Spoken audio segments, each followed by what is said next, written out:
में राधा कृष्ण जपते हुए महाराज परिक्रमा लगा रहे हैं कि राज्य की कहीं कहीं शांति के लिए, क्योंकि जब तक मन एकाग्र नहीं होगा, शांत नहीं होगा, तब तक ब्रह्मानंद की अनुभूति नहीं हो सकती। तो आप कह सकते हैं कि परमात्मा को हम जानेंगे तो क्या होगा? तो धर्म सम्राट स्वामी करपात्री जी का नाम आप लोग सुने होंगे। इस सनातन धर्म के वो सूर्य थे, 100 वर्षों में उनके जैसा विद्वान है। कहा महाराज इतनी बात नहीं, शास्त्र की बात कहते हैं। 5 चीजें कौन, जरा गौर से आप देखें। पहले हमारा जीवन कितना हो? आप कहेंगे हमारा 100 वर्ष निरोग होकर के जिए। हम कहेंगे कि 100 वर्ष महाराज, तो आप कहेंगे 1000 वर्ष हो तो और बढ़िया है। तृप्त है तो कहेंगे नहीं महाराज, 1,00,000 वर्ष हो तो और आनंद है। और अंत में कहेंगे हमारी मृत्यु कभी हो ही नहीं, आनंद से हम बने रहे हैं। सबकी चाह होती है कि नहीं? तो कहा महाराज हमारा तब हम सुखी हो सकते हैं। दूसरा ज्ञान भी कितना हो, इतना उतना नहीं, वो भी निस्सीम हो, उसकी भी सीमा। क्योंकि पारतंत्र में सुख नहीं है, पूर्ण सुख। हमारा जीवन निस्सीम हो, ज्ञान निस्सीम हो, स्वतंत्रता निस्सीम हो, हुकूमत भी सीमित। तो फिर हम सुखी कैसे हो सकते हैं? जबकि पांचों जब निस्सीम होगी तभी सुखी हो सकेंगे। इसलिए वेदों के द्वारा ये रास्ता बताया गया है। ये पांचों चीजें कैसे निस्सीम होगी? ईश्वर का अंश ये जीव है, जब उनको प्राप्त कर लेगा तो उनमें ये पांचों चीजें सीमित नहीं है, निस्सीम है। भगवान शिव का जीवन कितना है? कब जन्म लिए कब मृत्यु होगी? न उनका जन्म न कभी उनकी मृत्यु, उनका जीवन निस्सीम। ज्ञान, कहा ज्ञान भी निस्सीम। परमात्मा के द्वारा ये रचा गया जो ब्रह्मांड है, इसको देखकर लगता है उसका ज्ञान निस्सीम है। जो अनेक अनेक ब्रह्मांडों को न जाने, अनेक अनेक ब्रह्मांडों में रहने वाले अनेक अनेक जीवों को न जाने, उनके कर्मों उनके कृत्य को देखकर लगता है उनका ज्ञान भी निस्सीम। आनंद असो आनंद सिंधु सुख राशि हो, तो आनंद के समुद्र है, सुख की राशि है। तो उनका ज्ञान भी निस्सीम, आनंद भी निस्सीम, स्वतंत्रता भी निस्सीम।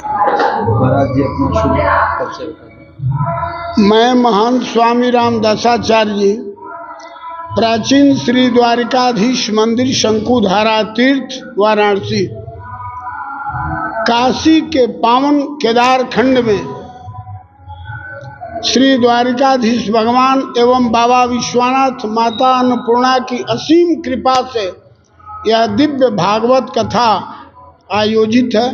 भागवत कथा की आज दूसरी दिवस है और विशेष रूप से इस वर्ष विदेशी आक्रांताओं के द्वारा हमारी पीड़ित मानवता के उद्धार का ये वर्ष है।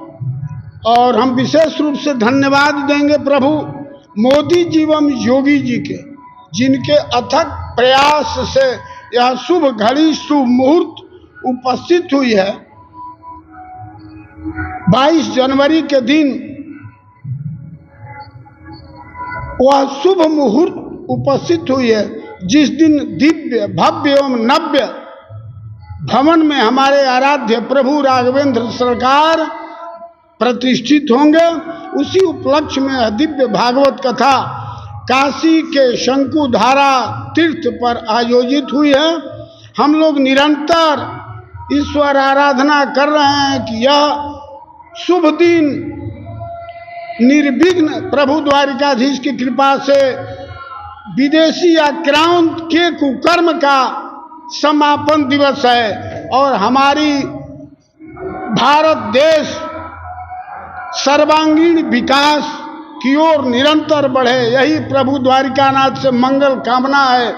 यही प्रभु से आराधना है कि यह शुभ दिन आ गई है और हमारा पूरा राष्ट्र सुखी एवं संपन्न रहे। हम लोग विश्व गुरु के दर्जा में थे, विश्व गुरु का दर्जा हमारा सदैव बना रहे, यही प्रभु से मंगल कामना है। महाराज जी, वर्तमान में राजनीति में सनातन हिंदू धर्म को लेकर तमाम बातें हो रही है, इसको आडंबर और धोखा बताया जा रहा है। ऐसे लोगों को प्रभु पहले तो हम ये कहेंगे जिसको कोई बहुत ज्यादा ज्ञान नहीं है भारतीय संस्कृति का, भारतस्य प्रतिष्ठे द्वे संस्कृत संस्कृति तथा भारत की दो प्रतिष्ठा थी, एक संस्कृत, दूसरे यहाँ की संस्कृति। प्रभु जी आज के 500-600 साल पहले स्वामी रामानंदाचार्य जी ने एक नारा दिया था यवनों के विरुद्ध, उनके शासन के विरुद्ध, कि जात पात पूछे नहीं कोई, हरि के भजे सो हरि के होई। यह नारा जो है आप भी आज भी अक्षरश लागू होता है। इन अल्पज्ञ ज्ञान वाले कुछ कथाकथित नेताओं को हम क्या कहें, भगवान से प्रार्थना करें कि इनको प्रभु सद्बुद्धि से ये सन्मार्ग पर रहें। प्रभु किसी तरह का विरोध, वैमनस्यता, दुर्भावना फैलाकर समाज को आप संगठित नहीं कर सकते हैं। अगर इस समाज में संत नहीं होते तो जल मरता संसार। उस ज्वाला को संत ही पी के समाज को अच्छा दिशा और दशा देने का काम करते हैं। प्रभु कुछ कथा तथा कथित जो नेता हैं उनके दिमाग में पता नहीं क्या भर जाता है, कूड़ा करकट या किस तरह का वो भोजन पानी ग्रहण करते हैं कि उस भोजन पानी से उनके मन में दुर्बुद्धि पैदा होता है। वो कभी तुलसी दल और गंगाजल लेकर चरणामृत पान करना नहीं सीखे जिससे कि बढ़िया बुद्धि और ज्ञान पैदा हो। प्रभु हमारे तुलसी दल और गंगाजल में बहुत ताकत है, बुद्धि को शुद्ध करती है। अब वो कभी ऐसा हमको लगता है करते नहीं हैं, नहीं, और शुद्ध मन चित्त होता उनका तो पवित्र भारतीय संस्कृति और संस्कार के साथ वो बोलते। हमारे यहाँ वैमनस्यता फैलाने के लिए किसी मजहब, किसी समाज, किसी पंथ में किसी आचार्य ने नहीं कहा है। हमारे यहाँ तो वसुधैव कुटुंबकम का नारा लगता है, देव